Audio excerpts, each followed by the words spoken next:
Ok, so otro día, otra charla más. Afortunado de contar no tan solo con Alcoy, sino con Fakir, mentes, autores detrás de Valle Chacalquí, un disco clave para el hip hop argentino de el 2025, pero de la historia podemos hablar ya directamente.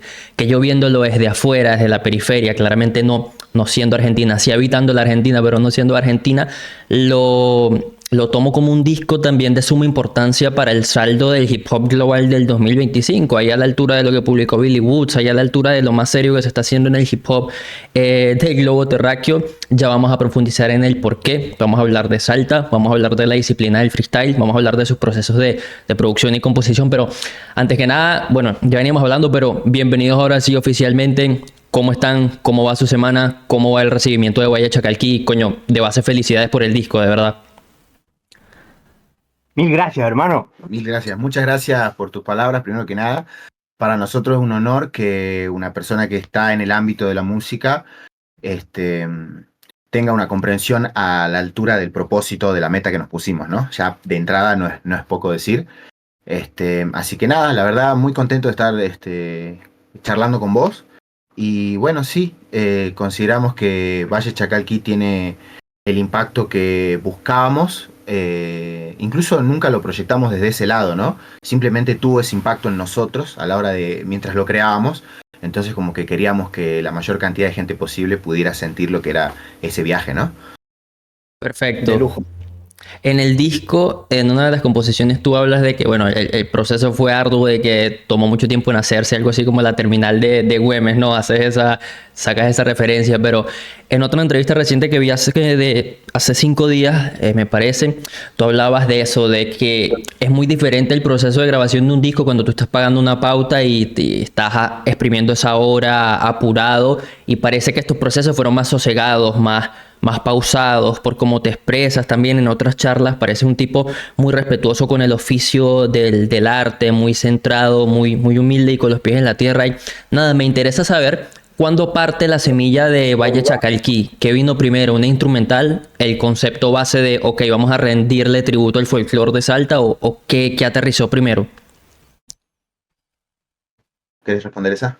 Eh, Estábamos en el estudio en Buenos Aires y estaba el COI y un día se despertó porque estábamos todos ahí medio en una. Claro, parábamos en una ranchada todos juntos, ¿viste? Era como un estudio donde había Sí. gente viviendo, era un ambiente bastante propicio para el arte, Yo ¿no? producía y se levanta el COI y viene y me dice, Fakir, ¿por qué no hacemos algo con un sample de Salta?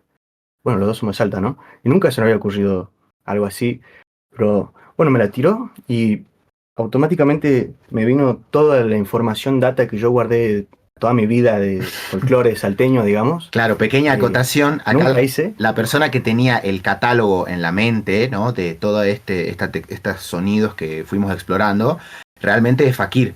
Si bien la idea se la propongo yo, como dice él, se puso a hacer un beat.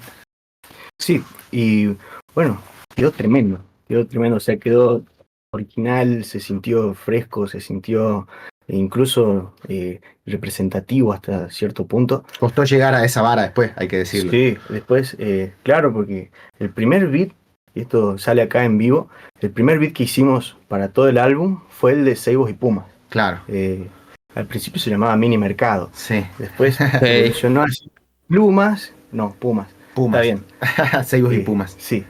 Bueno, ese fue el primero y a partir de ahí, que tiene el piano del Cuchi Leguizamón, que tiene toda una instrumentación que armé en base a ese piano, a ese pequeño sample, se armó todo un álbum. Claro, a partir, alrededor de ese beat fue que empiezo yo a crear las letras, y la primera letra ya la oriento también hacia esto de los salteños, ¿viste? Como jerga nuestras, Claro. pequeñas jergas que voy metiendo entre barra y barra, y lo que me di cuenta fue que justamente, como decís, me sentía más cómodo en este estudio en particular, porque se dilataban los tiempos de creación y realmente no importaba si habíamos estado 7 horas con algo y si lo tirábamos a la basura, realmente no importaba. Cuando no existe el reloj, o sea, y estábamos los dos tan metidos en ese asunto, literal, no nos sacaban del estudio ni en pedo. Claro, sí. Y salíamos a comprar nada más provisiones. Salíamos a comprar cafeína y azúcar y volvíamos. Y seguíamos ahí. Pero yo creo que esto que vos decís es clave porque Fakir es una persona muy respetuosa con los procesos de la gente con la que graba, ¿no? Entonces, yo realmente podía estar en un bloqueo creativo y no me sentía apurado por la persona que estaba ahí en los controles, ¿viste? Que es algo que creo que es bastante contraproducente a la hora de hacer arte, y creo que nadie se pondría a pintar un cuadro a contrarreloj si lo que disfruta es pintar. Si lo que disfruta es producir cuadros, bueno, creo que te podés poner un tiempo y producir en serie, ¿no? Pero no era el objetivo. De hecho, el primer beat que queda, como te digo, es el de Seibos y Pumas, y después pasan varios beats hasta que llegamos a dar con otra instrumental que sentíamos que estaba a la altura de esa instrumental. Claro. Incluso varios temas fueron descartados. Hay como 7 temas. Sí, hay como 7, 8 temas que no quedaron. Algunos por la letra, otros por la instrumental. Pero estuvieron ahí en su momento. Sí, estuvieron Después ahí. fueron descartados y quedó nada más lo que más nos gustaba. Sí. Ok. Sí. Eso de los tiempos y los procesos del arte es otra conversación interesantísima en la que en un momento llegaremos, pero ok, entiendo que de partida, Alcoy, en tu perfil como que biográfico, tus primeros encuentros con el rap fueron, qué sé yo, el anglosajón Eminem, después entró esa camada española, probablemente KCO, Nach, lo has dicho en otras charlas, pero ahora que me comentaron el punto de partida, que fue el beat de Seibos y Pumas, ¿no? Me interesa Fakir. ¿De dónde viene esa afinidad por el folclore de Salta? ¿Es algo familiar? ¿Es algo de academia? ¿Es algo de en qué momento tú llegaste? Porque viste que uno puede habitar en XY parte del mundo, pero no precisamente uno desarrolla esa afinidad con el folclore, con la música raíz del lugar de origen de uno. Creo que viene por una cuestión familiar. Okay. Quien me enseñó a mí casi todo lo que sé de folclore y de música es mi tío. Y es una persona que estudió música, tocó música aquí en Salta, en Buenos Aires, y tiene muchas experiencias, mucha data de folclore de acá, que habrá tocado hasta en los rincones más recónditos. Y bueno, todo eso me enseñó en algún momento y compartía con él, qué sé yo, en asados, en momentos familiares, aparece la guitarra y como acá, ¿viste? Aparece una guitarra así de repente, claro. Y vos decís, el salteño, el estereotipo. Claro. El estereotipo del salteño tiene que ver con la guitarra también. Sí. Y bueno, yo creo que también eso es parte clave, ¿no? De todo el conocimiento que él tenía ya sobre el género, ¿no? Y estaba bien metido en el género. Yo tenía una visión mucho más superficial sobre eso. Pero también estudiaste, ¿no? También, sí. En algún momento agarré la pala. Pero sí. Y más que nada, por todo lo que compartí con mi familia, con mi tío, mis primos también cantan. Siempre que hay reuniones familiares, terminan siempre con música. Entre todos se arma una cosa re linda. Es de ahí de donde viene realmente. Bueno, eso también es algo muy común acá en Salta, ¿no? La guitarreada en familia, con amigos, un domingo a las 5 de la tarde tomando vino. Sí. Está muy arraigado. Mesada a plena luz del día. Está muy arraigado, realmente está muy arraigado. Es muy de acá. No sé. ¿Cuál dirían ustedes que es el carácter distintivo del folclore de Salta en relación a, digamos, la música folclore de porteña, la música folclore de Córdoba, de otras provincias, de Tucumán? ¿Cuál es ese sello que le da esa personalidad al folclore de Salta? El folclore de Salta viene más bien influenciado por el folclore peruano, por los valses peruanos, que tiene el tiempo del vals, que es el 1-2-3, que es el mismo que está en la samba. 1-2-3, 1-2-3, tan, tan, tan, tan, tan, tan, tan, tan. Tiene mucha polirritmia también el folclore, hay mucha polirritmia dentro del folclore. Incluso hay disonancia en los acordes. Eso creo que es un sello muy distintivo del folclore, la disonancia que hay en los acordes. Para que se entienda, una disonancia sería una nota, esto sería una nota. Una disonancia con esta nota sería una nota que suene, entre comillas, mal. Sí. Ahí tenés una disonancia, ¿no? Sí. Se usa en el folclore. Se usa mucho. También viene influenciado por la instrumentación, ¿no? Porque en Buenos Aires, más que nada, creo que reinó siempre el tango, pero lo que es la Patagonia, al norte, se diferencian los tipos de folclore por la instrumentación que usan. Porque en el folclore del norte aparece mucho más, está más presente el charango, que es un instrumento pequeño, como una guitarrita pequeña, Ujú. es como un ukelele casi, pero que tiene un sonido distintivo de charango. Y quizás en el sur hay muchas más percusiones, hay más vientos, que serían sikus. De hecho, como curiosidad, y es algo que yo no lo sabía, corregime si me equivoco, el folclore termina de explotar en Córdoba, y por ahí es el cosquín. por el Cosquín, por el Festival Cosquín. Termina de explotar ahí el folclore porque era una necesidad del pueblo argentino, un lugar donde se haga folclore y se practique folclore a esos niveles, ¿no? Pero bueno, creo que también es muy destacable que la gran mayoría de compositores de este género que fue muy popular y que es muy popular son salteños. O sea, los grandes éxitos del folclore son en gran parte todos Sí. salteños, La gran mayoría. la gran mayoría. Nacionalmente. O sea, Después sí. hubo muchos intérpretes, mucha gente interpretó este género, pero realmente los compositores y los letristas son de acá. Por lo cual la herencia también era pesada.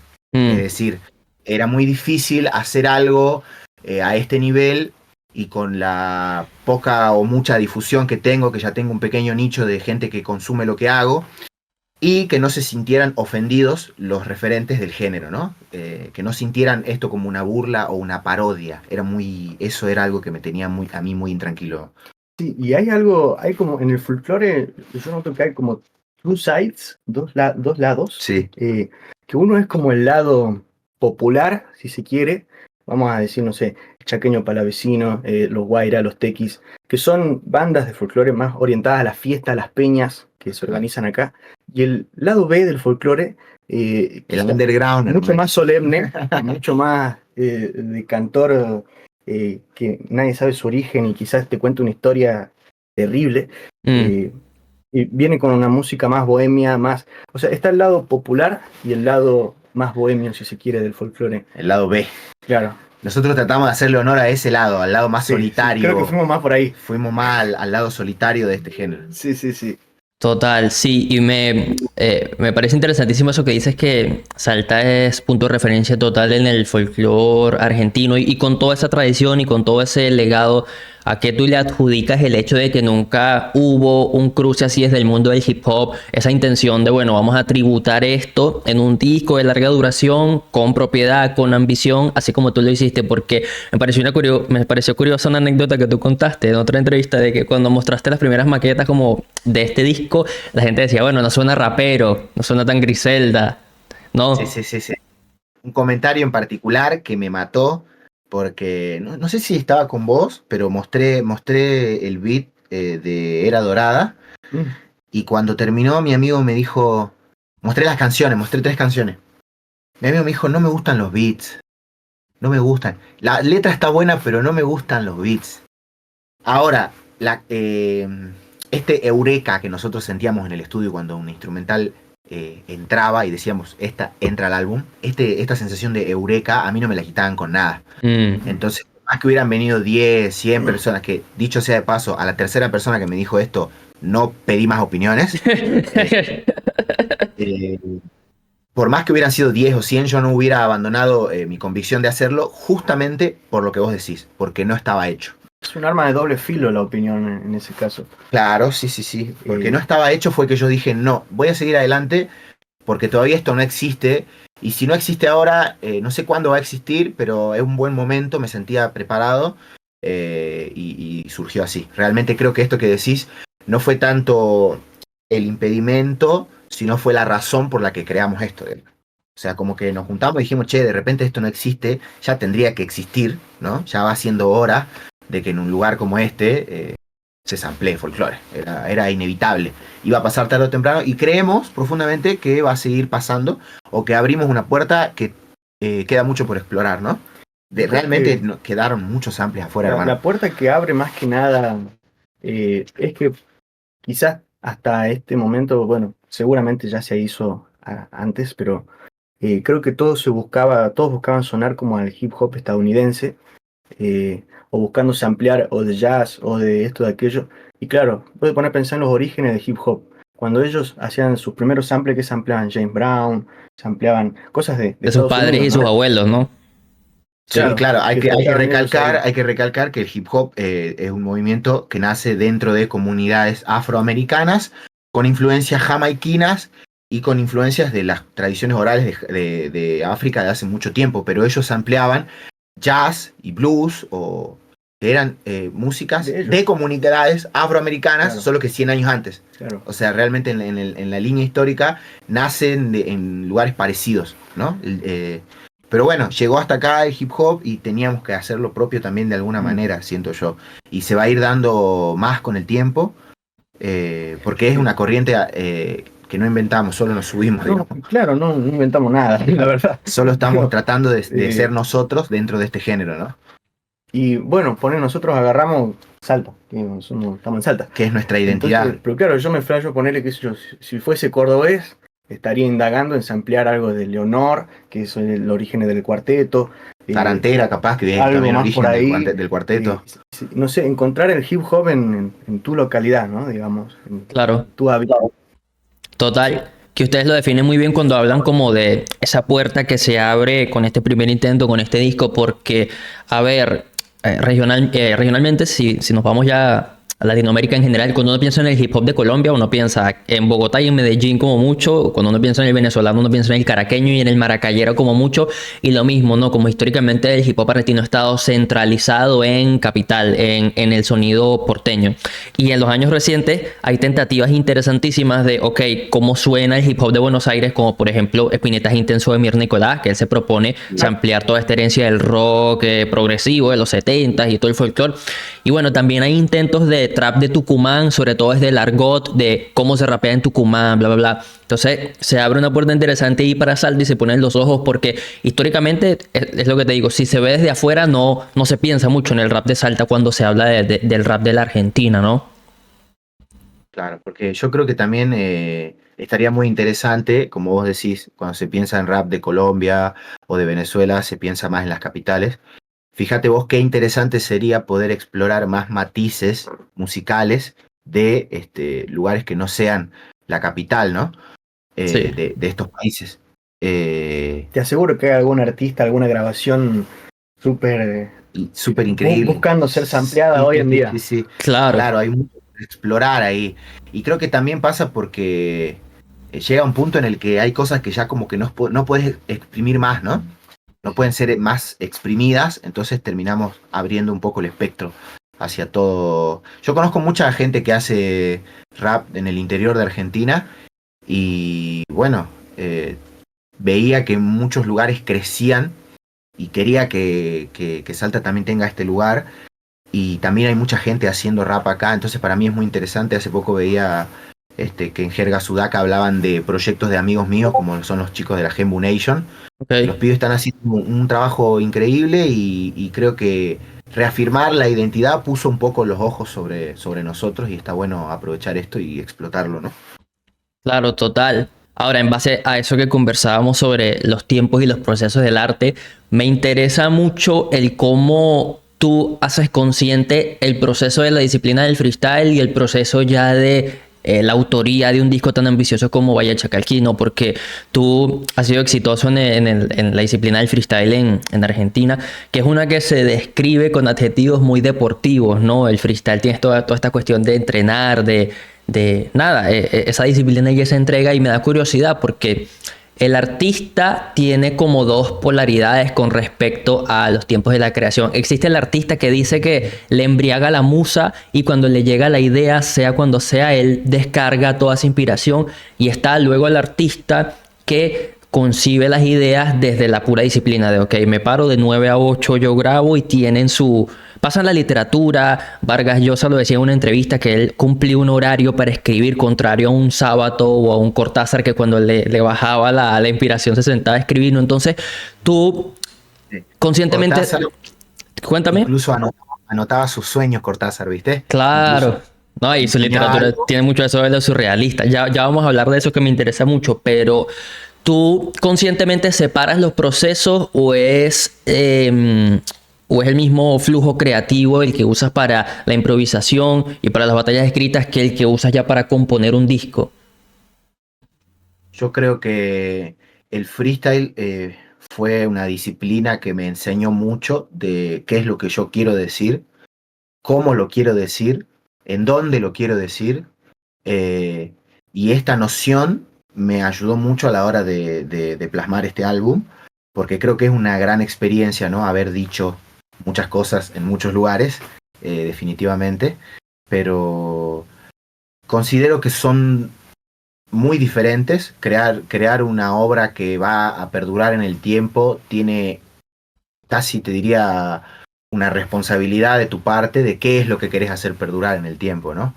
En cambio, el freestyle, por surgir dentro de lo inmediato, se le permite un poco fallar, ¿no? En algunas cosas, como está permitido cierta diferencia entre lo que vos querías decir y lo que dijiste. ¿Se entiende? Quiso decir esto, ¿no? Claro. Pero bueno, en cambio, a la hora de hacer una canción, yo me pongo en vilo mucho esto, ¿no? De qué es lo que estoy por decir. Y esto que estoy por decir no lo voy a poder desdecir. Quizás puedo escribirle arriba, más adelante, y decir otra cosa. Pero no hay tal cosa como desdecir algo o como desescribir algo, ¿no? Grabar es como eternizar. Claro, grabar es como eternizar. De esto hablábamos mucho también durante la creación del álbum y queríamos eternizar. Entonces considero que son dos procesos muy diferentes, pero correlativos de alguna manera, ¿no? Claro. No son opuestos. No considero que sean opuestos. Creo que depende más de una cuestión de momento.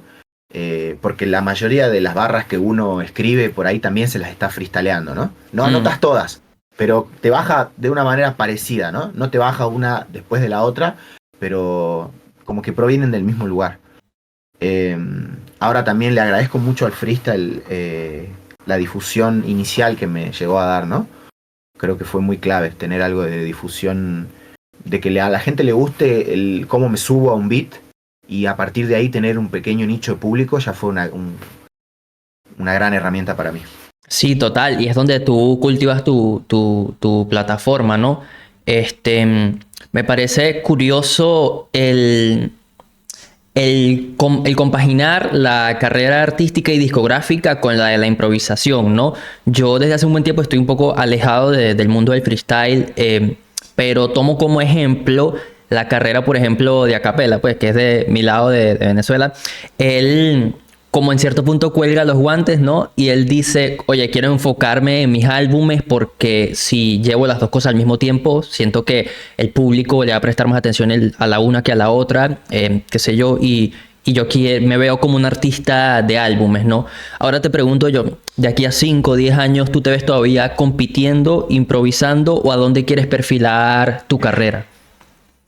Ok, qué pregunta interesante la que me haces, porque de hecho me la estoy haciendo mucho tiempo yo a la pregunta. Muchas veces me encuentro preguntándome qué es lo que quiero. El freestyle y por sobre todo competir, porque no es el freestyle en sí. La competencia tiene algo de estresante, que es lo que muchos artistas terminan diciendo que dejan por eso, ¿viste? Que tiene un poco de condición estresante. Ahora, me gustaría ser este tipo de gente que hace rap y que cuando baja a la plaza puede rapear y es aceptado por todos los pibes porque nunca se fue. Okay. Me gustaría ser algo así, ¿viste? Como poder estar. Sé que las oportunidades también, hay muchas personas y hay pocas oportunidades. Por eso mi idea no es ser una persona que ocupe las oportunidades de alguien más, pero sí alguien siempre aceptado dentro del ámbito del freestyle y poder competir cuando me dé ganas, porque es algo que me gusta mucho. Pero sí que veo que lo empecé a hacer menos, de hecho. Entre el año pasado y este año habré competido como mucho 5 veces, 4 veces, siendo que antes era mi actividad principal, era lo que más hacía. Claro. Y acá es donde también sí veo que a pesar de no ser opuestas, no se llevan tan bien la carrera de freestyle y la carrera de artista, porque la carrera de artista necesita de un presupuesto, una inversión, una planificación, tiempo para compartir con otras personas, y quizás la carrera de alguien que hace únicamente freestyle es más movimiento, estar ahí en el momento y prepararte para los eventos y poco más, digamos. Claro, sí, ya la carrera artística, si la perfilas en serio, lleva toda una infraestructura a la que hay que prestarle atención. Desde, bueno, las audiovisuales que hicieron para el disco hasta cómo vamos a girar, cómo lo vamos a presentar, ¿no? Y hablando de... Exacto, total. Hablando de eso, ¿planeas girarlo por lo menos por la Argentina en los próximos meses el álbum o cómo llevas eso? Estamos en proceso de... El domingo ensayamos. Claro, estamos ensayando, creo que es muy clave eso, pero también estamos en proceso de distribuir esta música. También. Porque creo que, no sé si fue Tyler el que habla de que hay gente que cuelga su música en una historia. En una historia no y la se ve más. olvida y más nunca la promociona. Y realmente eso está mal porque nosotros sí le pusimos mucho trabajo, entonces le vamos a poner por lo menos el mismo trabajo a difundir esta música. Estos espacios siempre son bienvenidos. Si todavía no escucharon, vaya Chacalquí 2025, producido por Fakir, vayan a escucharlo, se lo están perdiendo.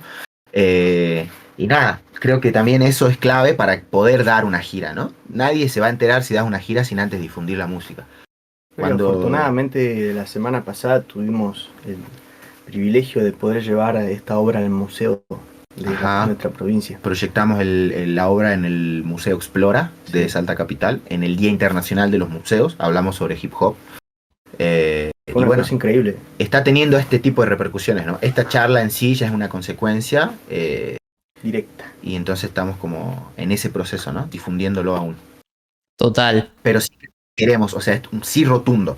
Tenemos planeado tocar Valle Chacalquí donde sea posible. Donde sea posible. Sí, y eso, darle cariño del tiempo a un disco que les tomó tanta energía, ¿no? Tanto, que les demandó tanto a ustedes, porque nuevamente hablando sobre las polaridades en el arte, en el hip hop existen estos procesos pausados, premeditados, lentos, en ocasiones tediosos, en ocasiones espontáneos, y luego también hay una faceta del hip hop muy heredado de la cultura del mixtape. Hoy en día eso está en boga en SoundCloud, ¿no? Que es de hago 3 mixtapes en un mes y los publico y luego el otro mes saco 4 mixtapes, ¿no? Tú hasta ahora no te has perfilado como ese tipo de artista, ¿no? Pero también existe esa postura y es válida porque es otra forma de concebir el hip hop y cómo se distribuye, ¿no? Claro, sí, estoy totalmente de acuerdo. De hecho, los dos somos personas que si queremos... cuando salíamos del proyecto... y él hacía un beat y yo hacía una letra y la grabábamos de todo, que teníamos un tema en 10 minutos, 15 minutos. Eso no es ningún problema, claro. Creo yo. De hecho, de ahí hay cosas buenas, cosas malas. Seguramente mucha gente o muchos de los mayores hits de toda la historia musical hayan nacido así. Y los considero procesos totalmente válidos a la hora de afrontar una obra, ¿no? Creo que justamente... Seibos y Pumas nació así, nació como un freestyle. Sí, nació muy rápido. Nació muy rápido, fue el que más rápido nació y el que quedó primero ahí y no se movió de su lugar. Se plantó y dijo, acá me quedo yo y hagan lo demás a la altura de mí. O sea, el resto háganlo a la altura y nada más. Y eso es lo que intentamos. Bueno, ahí ponerle, yo creo que es muy importante también escuchar al otro día. O sea, porque claro, la creación en 10 minutos, pero la escucha hay que darle. Vos estás reservado, sí, esto es un palo, hermano, nos fuimos mundiales. Al otro día, escuchar. Boludo, no, es terrible cuando escuchás algo que te parecía buenísimo y decís, no, digo, entonces, para eso dejamos macerar mucho tiempo el disco. O sea, quizás está listo desde hace más de medio año, sí, pero el tema es que lo publicamos recién ahora porque lo dejamos macerar y lo vamos escuchando y lo vamos diciendo. Ya si pasaron meses y te sigue gustando, te sigue... Claro, de hecho yo saqué los temas que me salteaba, los saqué. Claro. Okay. Durante yo el proceso de macerarlo y escucharlo, los temas que sentía que los salteaba o que sentía que los estaba como escuchando activamente, no sé cómo explicarlo. Next. Como... voy a escucharlo y llegar a mitad de tema y decir, tengo que terminarlo. Esos temas se fueron. Los que quedaron son los que disfrutaba. Total. Simple y llanamente. Perduran en el tiempo, eso hace que gane. Pero la creación sí surgía, en algunos era más lento, en otros era más rápido. Me gusta el método de trabajo rápido. El otro día grabé un tema con un amigo y el método de caer al estudio, hacer la instrumental y hacer la letra en el estudio y grabar el video en el estudio es muy conveniente. O sea, realmente no tenés que quedar con más gente para más días, no tenés que sobrepensar nada, la obra ya está hecha y listo. Y considero que capaz que pueda adaptar esta metodología de trabajo un poco más adelante cuando sea más... cuando tenga una seguridad mayor sobre los terrenos en los que me gusta estar, ¿no? Claro. Realmente hablando. Y los terrenos... Porque también me ha pasado de sacar un tema y arrepentirme a las 2 semanas y decir esto no me gusta como parte de mi currículum, ¿no? Creo que con el tiempo lo que voy a hacer es ir identificando más rápidamente qué me gustaría que esté en mi currículum y qué no, Claro. musicalmente. Sí, porque hablando de eso tampoco has hecho demasiadas colaboraciones, ¿no? Pero el estándar como el rapero te has mantenido como solo tú en tu burbuja, lo mismo. Valle Chacalqui es una muestra de eso que, bueno, tus colaboradores son los folcloristas de Salta y Fakir, si te pones a ver. Sí, sí. Total. Sí. Me interesa ahora que los tengo a ustedes dos y tenemos la dicha de hacer esta pregunta, ¿no? A Fakir te pregunto hoy en día cuál es la instrumental que más te enorgullece si tienes que quedarte con una, y a ti, Alcoy, cuál es la composición, la letra que más te enorgullece del disco. Creo que en el beat vamos a coincidir. No sé, Ok. a ver, para mí el GOAT del disco como beat es Limbo. Ok. Ok. Limbo es Musicalmente hablando también me gusta mucho. energía pura. Pero a nivel beat, el que más me gusta a mí es el de Deslealtad.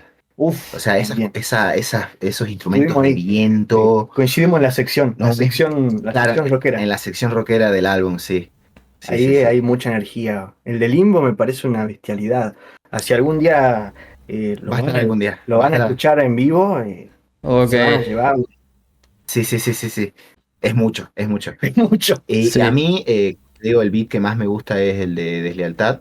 Y mi letra favorita es la de Limbo. Ok. Me madrugo viendo hacer un ritmo oro at the end of the rainbow, Limbo. knockout sin subirme al ring. Esa letra me gusta mucho.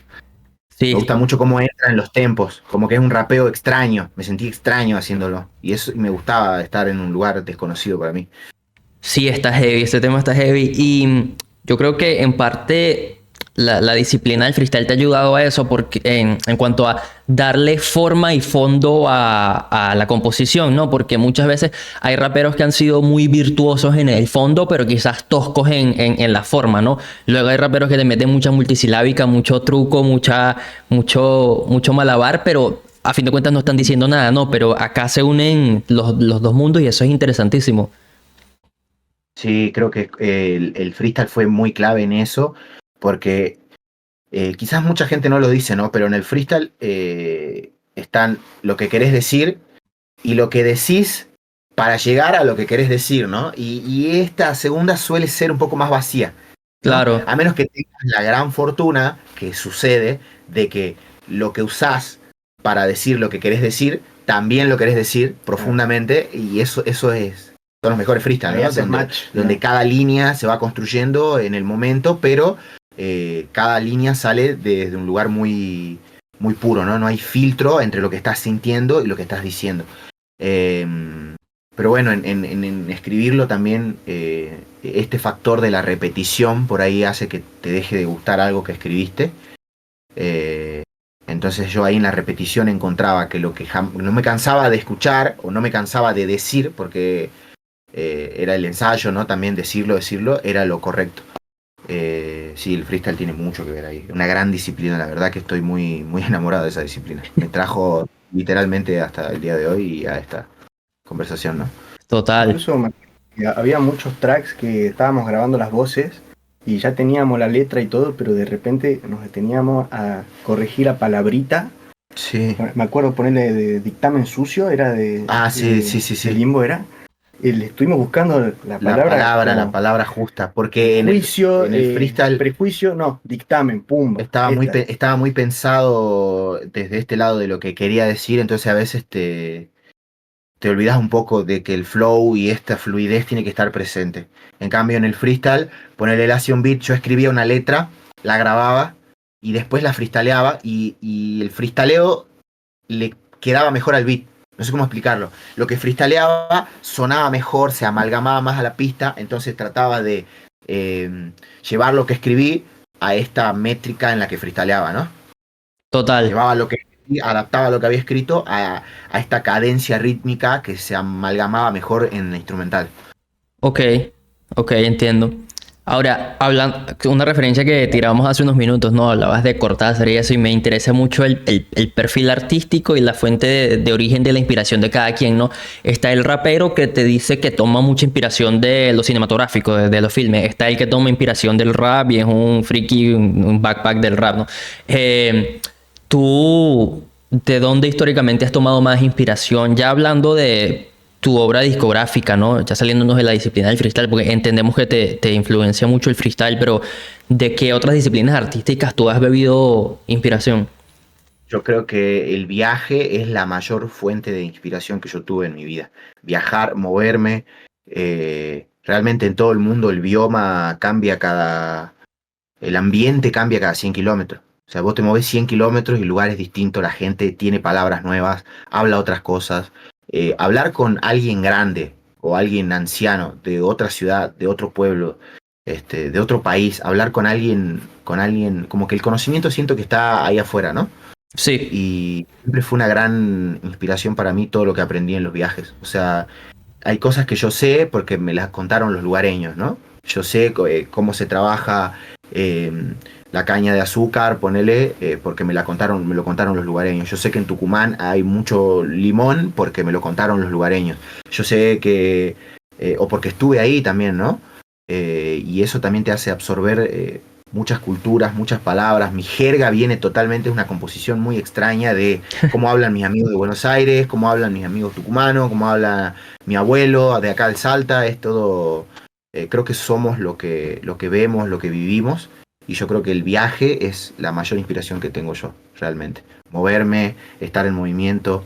No sé si del cine, porque la vida es cine, hermano. Realmente no te pasó de parar en un lugar y ver un plano así que decís, ¿qué estoy viendo realmente? Prende un puchito. Te prendes un puchito así porque es cine. Sí, y la composición tuya tiene mucho de eso como de la riqueza natural de Salta, ¿no? Cuando se habla del río, cuando se habla de la riqueza geográfica que tiene, ¿no? Tiene mucho de eso como de llevarte visualmente, y tú lo decías en otra entrevista, como cuando yo escuchaba el disco, tipo en el bondi, en el colectivo, y veía, sentía como que esto relataba esta realidad inmediata mía, ¿no? Sí, el movimiento en sí, ¿no? Valle Chacalquí es como esta energía que se mueve, pero vuelve siempre a la raíz, ¿no? Vuelve siempre acá, al valle. eh, y creo que, como te digo, antes era muy hippie, yo era muy hippie, amaba viajar y el rap se encontró con eso y evolucionó en esto, ¿no? Claro, excelente pretexto para seguir viajando también. Y me interesa eso Claro. que si yo te pregunté, yo te pregunté, ok, ¿qué fuente artística te inspiró? Y no mencionaste ni los libros ni la poesía. Bueno, mencionaste el cine al final, pero eso me pareció curioso que lo tienes en común con gente como Lil Supa o Tyler, que ellos defienden mucho como la virtud del viaje y esa experiencia. Bueno, Tyler literal le dedicó un disco completo al viaje, Call Me If You Get Lost, ¿no? Como viaja al mundo, vive experiencias, sal de tu casa. Claro, claro. Y vos fijate que también realmente en el viaje lo que más te encontrás es cine y libros o lo que la gente habla viene de algún lugar, ¿no? La incidencia cultural de las personas está muy arraigada a ciertos autores también. Y en especial las palabras, creo yo que las palabras, el tejido de la palabra cambia también cuando vos te desplazás de lugar. El significado. El La significado misma de las palabra, palabras. Sí, la misma misma. palabra en otro lugar, otro significado. Eso te Sí. puede poner en peligro, literal. Y también fue una herramienta esto porque al tener yo este mapa de cómo se habla en Argentina, ¿no? De los gurí en Misiones, de los ñeri en Chaco, de los culiados en Tucumán, Mm. ¿me entendés? Del chabón de Buenos Aires, el pibe de Buenos Aires, ¿me entendés? Eh, tengo como un mapeo de lo que pueden entender prácticamente todos los argentinos, ¿no? Puedo meter jerga salteña y a la vez que me esté entendiendo alguien de Buenos Aires, porque también no quería ser muy extremista en esto de los salteños, porque si era muy extremista en esto de los salteños, iba a estar demasiado encriptado, ¿no? Se El volvería mensaje. ilegible, la gente no iba a entender a cierto punto, claro. Entonces como que era un enfoque también a partir de esto, ¿no? A partir del viaje. Y es enorme la riqueza cultural lingüística. Si nos enfocamos nada más en Sudamérica, o sea, y si nos vamos a lo atomizado, como tú bien venías diciendo, es uno el lunfardo y el argot en capital, y luego si ya te vas a provincia de Buenos Aires ya cambia ligeramente la pronunciación y van surgiendo otras palabras, ¿no? Y yo que vengo de Venezuela es una demencia como lo que le dices remera, allá es una franela, y lo que en Venezuela es arrecho, en Colombia tiene otra connotación, y es como, Claro. es Buscá impresionante. buscá lo que es un chaleco en Chile y me cagate de risa, boludo, ¿no? Es terrible cómo cambia todo, ¿no? Yo una vez fui a Perú en un evento internacional de supremacía y estaba pidiendo a una persona que me había escrito por DM que me hiciera un buzo. con un buzo con un logo, ¿no? Que era un sponsor mío. Cuando me manda la foto, el chaval me estaba haciendo un pantalón. O sea, le dije, hermano, no, ay, ¿cómo te explico que lo que estoy buscando es totalmente otra cosa, otra prenda? Sí, era, claro, lo de arriba. Y no me acuerdo cómo me dijo, no me acuerdo cómo me dijo una polera, no sé cómo me dijo un polo, algo así. Claro. Pero bueno, es esto, en la malla del lenguaje me he desplazado muy bien, estuve en Paraguay, realmente conviví con gente del lugar en todas las provincias donde fui, y creo que también esto es parte de la difusión que tuvo el álbum, ¿no? Haber llevado puerta por puerta mi arte hacia muchos lugares fue muy significante. Claro que nuestra generación tiende a pensar que todo se concentra en redes y formular una buena estrategia de mercadeo y un trend en TikTok y no sé, moverlo en las historias, y se ha perdido un poco eso de puerta por puerta, de jalarle las orejas a la gente presencial, como escucha mi disco, este es el disco, aquí está el disco, saqué un disco, ¿sabes? Mucha gente fue nombrada, por ejemplo, Ingeniero Juárez es un lugar de Formosa. Y cuando digo fumando palo santo en Ingeniero Juárez, estoy englobando una anécdota que tiene a más de 10 personas, ¿me entendés? Y que hablo del desierto, y capaz que a eso los interpela de alguna manera, porque es un desierto, hace un calor, hermano, en Ingeniero Juárez. No, ni siquiera es tan lejos, estamos, no sé, a 12 horas, 11 horas, 10 horas, no sé, pero hace un calor, hermano. Entonces, estas cosas, esto de que la persona que estoy escuchando está hablando del lugar de donde yo soy y encima lo está describiendo a partir de una experiencia, porque me estoy cagando de calor y es un puto desierto, interpela mucho a la gente también, ¿no? Eso me parece hermoso del rap, que bueno, desde el punto de origen, si tú quieres entender el rap gringo a profundidad, hay mucho del argot de allá, dependiendo de si es del sur, del este, del oeste, del Midwest, de dónde, y eso es hermoso, eso lo tiene mucho tu disco, ¿no? Como que hay cosas que evidentemente al no ser salteño me resultan ilegibles, pero por la fotografía general de lo que tú vas rapeando, yo entiendo más o menos la situación que describe. Y un disco que fue muy revelador para mí en ese aspecto también, que bueno, yo lo puse como mi disco del año pasado, fue que veníamos comentando Espinetaje Intenso de Mier Nicolás, ¿no? Porque ese disco yo lo escuché en Venezuela. Yo llego aquí a Argentina, empiezo a caminar la ciudad y veo que, la referencia es por esta calle que estoy caminando. Y priorizo babies con pilchas de Dioniso. ¿Qué coño es Dioniso? Es que es una marca de streetwear aquí que está en Palermo. Como que te explota el jodido cerebro cuando vas cachando cada cosita. Sí.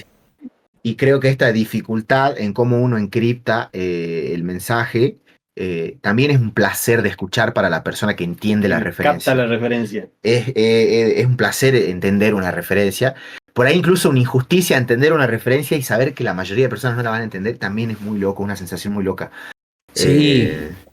Que ahora hablando de literatura, la literatura de Borges tenía mucho de eso. A ver, yo siempre uso este ejemplo cuando hablo de eso con la gente, porque yo digo que para tú leer a alguien como Gabriel García Márquez, tú podías leerlo en el Caribe, en una hamaca, en chancletas, y era totalmente legible. El tipo te hablaba como en la tradición oral del Caribe y tú cachabas todo lo que decía. No es una escritura muy rimbombante.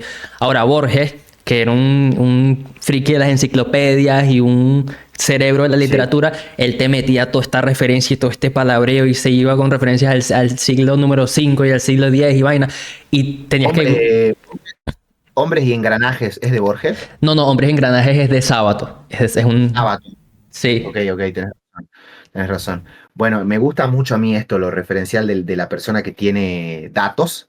Está bueno el dato, pero a mí me llama más la atención lo otro, volar, ¿no? Ok. Volar como, descríbelo, a ver. Como Cortázar, por ejemplo. Sí. No sé si viste una entrevista muy famosa que él tiene donde habla de justamente esto que te digo, que anota los sueños y de cómo cuando nace la obra, él a priori la conserva tal y como es, pero a la criatura que acaba de nacer la baña y la viste, ¿no? Sí. Ese método me gusta mucho de él. Yo hago lo mismo, anoto la idea y después a esa criatura que nace la baño y la visto y trato de adornarla un poco para que sea también más placentera de escuchar. Sí, de mantener pura la criatura cuando nace y traducir eso en el momento, que puede que la inspiración te llegó lavando los platos un lunes a las 8 de la mañana, como puede que te haya llegado después de 4 horas de estudio, ¿no? Como que son impredecibles los tiempos del arte y eso es lo bonito de cierta forma, pero ahí habla del proceso de curaduría, ¿no? Y él también en otra entrevista tiene un diálogo bellísimo donde habla sobre la obra perfecta, que el libro perfecto tú nunca llegas a hacerlo porque te mueres antes de hacerlo, ¿no? Como que de cierta forma una obra nueva corrige los defectos de la obra anterior, pero cuando publicas esa obra, cuando ya la publicaste, ya empiezas a ver los defectos de esa obra y nunca publicas el libro perfecto, ¿no? Y es bonito procesar esa filosofía porque te desconecta un poco de este perfeccionismo que a veces inmoviliza al artista, ¿no? Tú dices, tiene que verse perfecto, tiene que sonar perfecto y es relativo, capaz no existe tal perfección en ningún momento, ¿no? Claro, sí. Tenés mucha razón ahí. Sí, de eso se trata. Y ahora, hablando, me interesa esta conversación melómana, ahora sí, porque yo creo que estos días tú publicaste una historia en tu Instagram con un tema de WIT 420, me parece. ¿Eso fue intencional o cómo? No, sí, intencional, lo escuché, lo habré escuchado 3 veces. Ok. Ayer lo puse para estudiar, porque estaba, como te dije, estaba por dar un conversatorio en un museo, entonces quería estar preparado, ¿no? Como me puse a estudiar y se metió el disco ahí, en ese proceso, y me pareció muy loco cómo armonizó, ¿no? Mm. Como que no desordenó nada, dejó fluir el momento, y yo como que puse el disco pensando que era capaz de alguien que rapeaba o algo. No, es raro, es muy raro, Y es pero es instrumental, agradable, pues capaz te ayudó en ese proceso, sí, porque es instrumental. es instrumental. Y es raro, pero es agradable. Me llama mucho la atención la parte que se amplía el tema este que dice, ven aquí rápido, No, ven ven aquí aquí rápido. rápido, es un llamado de emergencia. Esa manera de samplearlo me pareció como la sensación que tenés cuando están pasando cosas a tu alrededor. Más que es esa sensación, no sé cómo describirlo. Sí, bueno, Creo que esa es la intención. Bueno, Shoutout a Wii 420, hay entrevista en el canal, por eso quería hablarlo, porque es como parte del WR Core. Y básicamente el concepto que ellos inventaron es un despecho yendo en un viaje en una encaba, que es lo que aquí es un colectivo, ¿no? Como en el transporte público. Y la portada tiene mucho de eso, como de la parte delantera de este autobús, de este colectivo. Hay un peluche que dice te amo, ¿no?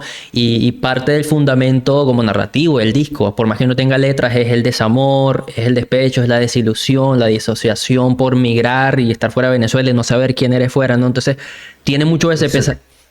está muy presente, está muy disociado el álbum. Es Sí, mucha, como que estás afuera, como que no puedes entrar a la realidad, no puedes concentrarte, no puedes abrir los ojos y volver, ¿no? Al presente, está lejos el sonido.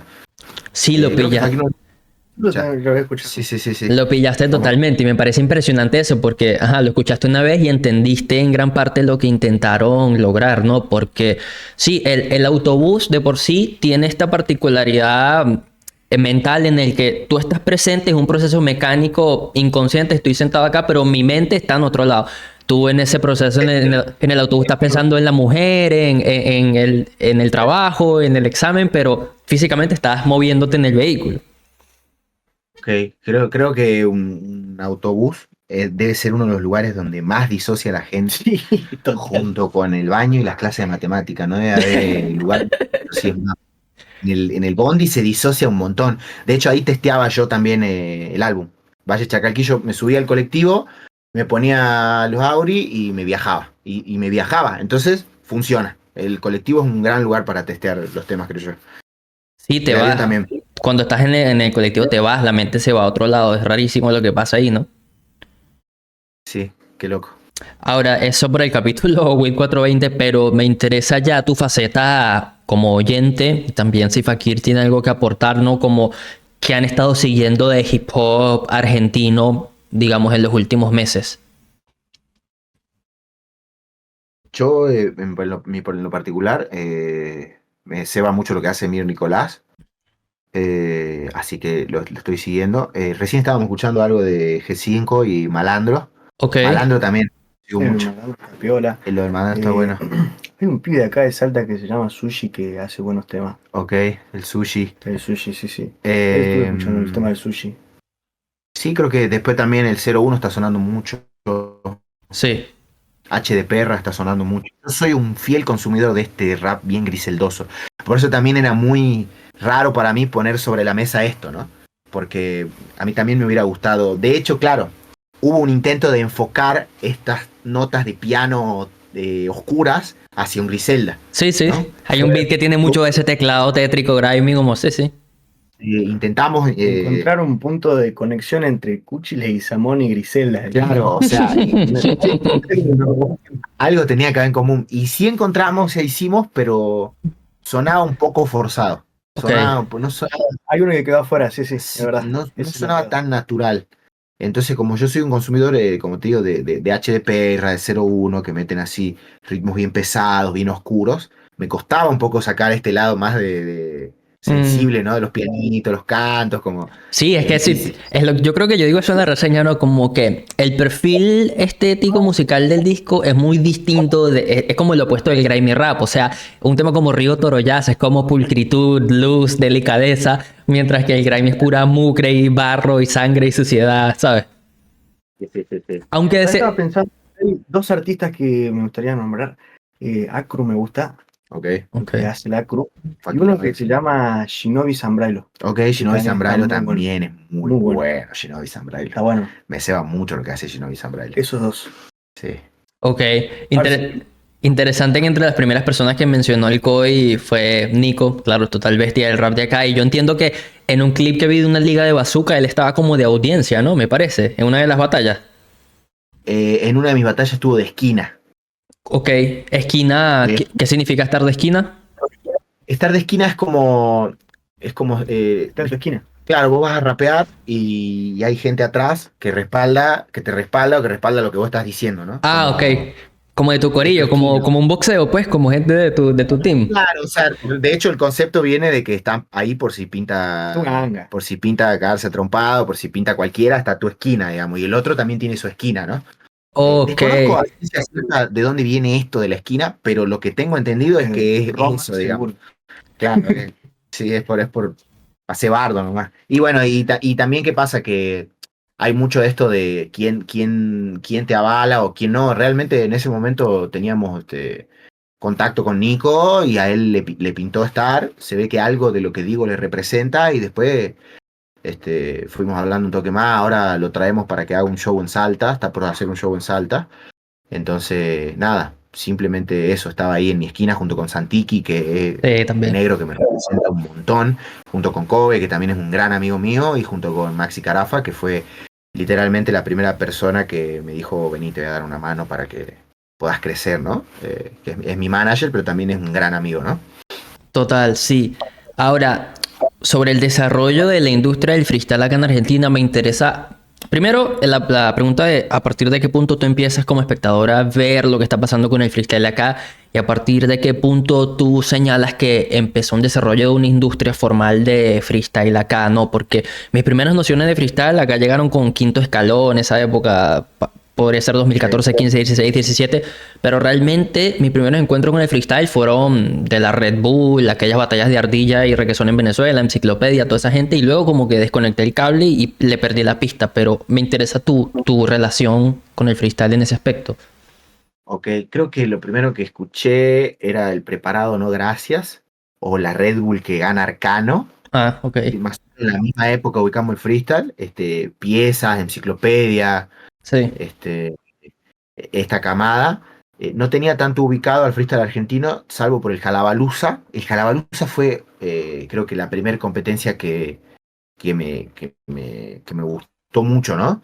Creo que justamente porque es de acá, y entonces encontraba algo del berretín nuestro, de cómo se descansaban, gordito, re alto. Era re simple en ese momento, ¿viste? Tu vieja. Claro, tu vieja andaba gordo, anda para allá. Entonces, esa fue la primera competencia que a mí me gustó.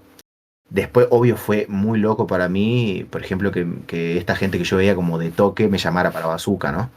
Son como barreras que uno va rompiendo de esta gente que ve primero. Claro. Y después en Buenos Aires estaba la Irlanda Freestyle, por ejemplo, que subían los videos. Pero a la par, en Salta, la movida de las uniones underground son chicos de acá o pibes de acá que organizaban y que subían los videos. Entonces acá también había, paralelamente a la Irlanda, al quinto escalón, había freestyle sucediendo.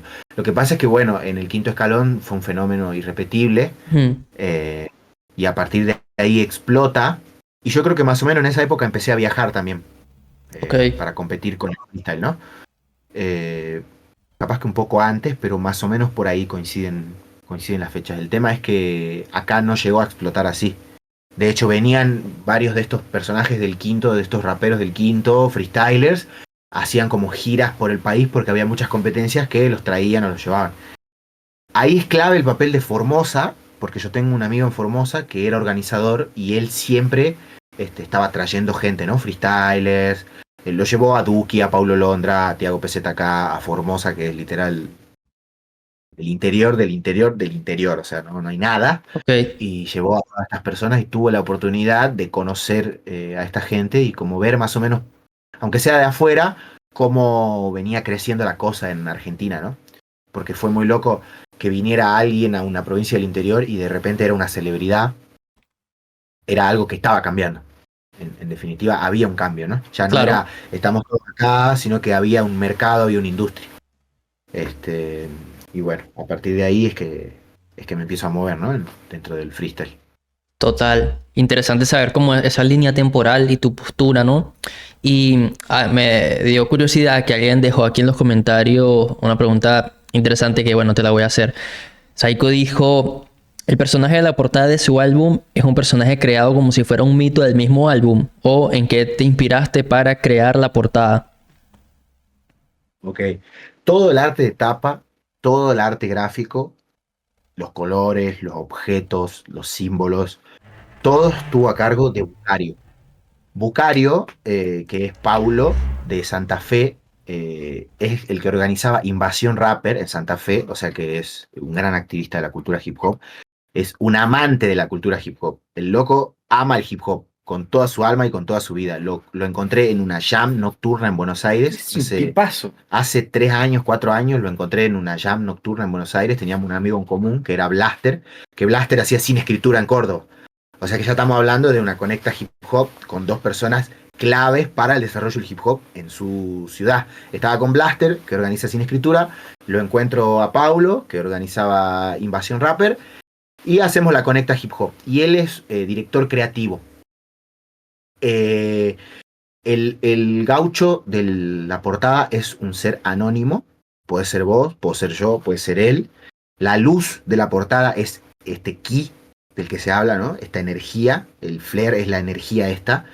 Y el valle es el mapa en el cual situamos a este gaucho ficticio, que el valle puede ser cualquier cosa, la felicidad, la tristeza, el valle, vos viste que es atravesar el valle, ¿no?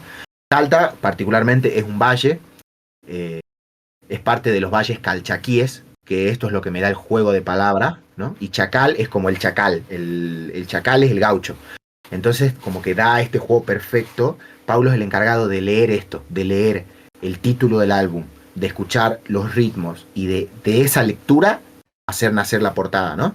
La verdad que un mago, porque no podría haber sido mejor. O sea, yo le tiré un par de referencias, pero estaban muy lejos de lo que él hizo. No, lo loco es que parece la bandera de Salta. Claro, la bandera O sea, de Salta tiene estos colores rojo, es así tal cual. así tal cual, y tiene dos bandas, que estas bandas negras están representadas en el horizonte negro, ¿no? Entonces es la bandera de Salta. De hecho, las estrellitas que ven, si vos buscas la bandera de Salta, te vas a dar cuenta que son varias estrellitas en círculo y que en el medio la bandera tiene una estrella.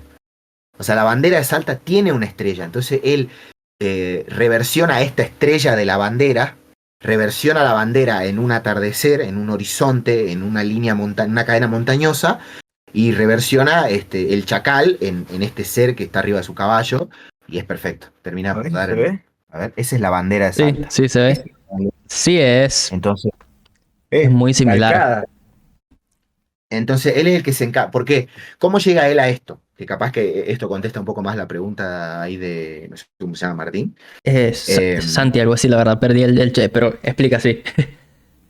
Esto responde un poco más la pregunta. Bucario me dice, ya volamos con las visuales.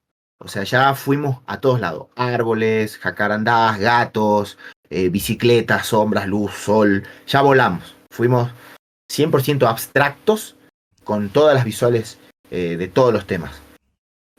¿Cómo resumo esto, no? Y él llega a la conclusión de que el álbum se resume en Salta. Por eso va y busca la bandera. O sea, él lo que me dice a mí es, ya fuimos para muchos lugares con las visuales, tenemos que ser concretos con la tapa. elijamos un objeto o un símbolo, algo que simbolice, un solo objeto o un solo símbolo que resuma todo el concepto en una imagen. Y así es como llega a esto. Creo que tengo para mostrarte varias como fases iniciales de lo que fue la tapa. Ok. Visualmente es una locura el proyecto. Visualmente, Paulo fue muy clave. Es un chabón prodigioso realmente con su trabajo. No hay otra manera de Y describirlo. paso. No hay otra manera de describirlo, digamos. No hay qué locura, toda esa explicación. Demente. Justo daba la máxima casualidad de que el Pablo vivía al frente de mi casa. Eso fue increíble. Eso no tuvo sentido. Porque no lo conocí a Pablo. Lo conocí por vos, porque Sí. vos lo invitaste una vez. Y ahí cuando nos enteramos que éramos vecinos, fue como, ¡vecino! Increíble, eso fue Total. increíble. Porque él me manda la ubicación y parecía que me había mandado mi ubicación. Claro. Le digo, boludo, me mandaste mi ubicación. Mentira, me dice. Estamos acá al frente, literal. De hecho, Crazy. y en Buenos Aires, o sea, que eso se dé en Buenos Aires no es nada fácil. Te digo otra cosa. El video de Ser tu amigo no es negocio, el video anterior que sacó Alcoy, antes del disco, hay una toma que se ve Alcoy en el balcón del departamento donde yo tenía el estudio, y esa toma está grabada desde el balcón del Paulo. Claro, desde el balcón de frente, digamos. No, es que ni mandado a hacer, pues, ni mandado a hacer como dicen. Sí. Qué locura. Así. Y hablando sobre las complejidades lingüísticas del continente, ¿no? Es interesantísimo eso, porque tú hablas de Chacal como el gaucho, no te figura el gaucho. Y yo entrevisté a un artista mexicano la semana pasada de Nesa, y hablamos sobre la figura del chacal en México. Que el chacal en el México es lo que viene siendo como el turro acá, o el flight en Chile, ¿no? Como es esa imagen. Sí. Acá en Argentina el chacal es como... Picante. Claro, el picante de alguna disciplina o materia, ¿no? Ok. Sí. Me informé sobre este término, qué significaba en otros lugares. Me pareció poco conveniente, pero no me pareció contraintuitivo tampoco ni que indique otra cosa, ¿no? De Calchaquí a Chacalquí, Claro. está muy bien. En realidad era más valioso el juego de palabras con Valle Calchaquí, que son los lugares que son un conjunto de valles de Argentina, son los valles Calchaquí, y me parecía muy curioso el juego de palabras con Chacalquí.